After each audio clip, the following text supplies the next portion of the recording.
संविधान सभा की जो मांग की गई, संविधान सभा की मांग की गई, वो किस बिल के द्वारा मांग की गई? कौन सा बिल था जिसके द्वारा जो है संविधान सभा की मांग की गई? तो स्वराज बिल था। उसका नाम क्या था?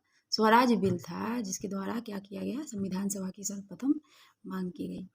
और दूसरा सवाल इससे और एक रिलेट करता है सवाल कि स्वराज बिल तैयार किसने किया था? तो स्वराज बिल तैयार किया था, जो स्वराज मेरा जन्मसिद्ध अधिकार है, बाल गंगाधर तिलक।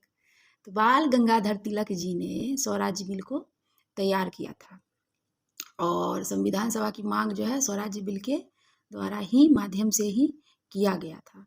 और संविधान सभा के गठन जो है किसके प्रस्ताव के अनुरूप था? ये तो मस्ट आता ही आता है एग्जाम में कि किसने ऐसा प्रस्ताव लाया कि संविधान सभा का गठन होना चाहिए। तो ये लाया था कैबिनेट मिशन। ये कौन लाया था? कैबिनेट मिशन, जो 1946 में आया था। वो क्या लाया था? संविधान सभा के गठन का प्रस्ताव लाया था।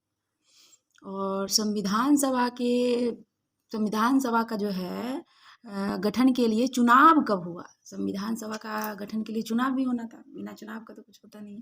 लेकिन संविधान सभा के गठन का चुनाव जो है नवंबर 1946 में ही हुआ। जब कैबिनेट मिशन आया 1946 में, तो उसी के नवंबर में, जो भी आने वाला है हम लोग का, उसमें क्या हुआ था? उसके चुनाव का वो हुआ नवंबर 1946 में।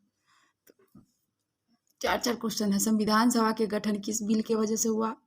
तो स्वराज बिल के वजह से। स्वराज बिल कौन तैयार किया था? बाल गंगाधर जी तिलक ने, बाल गंगाधर तिलक जी ने किए थे। दूसरा चीज, कौन सा ऐसा जो है संविधान सभा के गठन का किसके प्रस्ताव के अनुरूप हुआ था? तो हुआ था कैबिनेट मिशन। ठीक है। और तीसरा क्वेश्चन कि इसका चुनाव कब हुआ? गठन के लिए चुनाव तो नवंबर 1946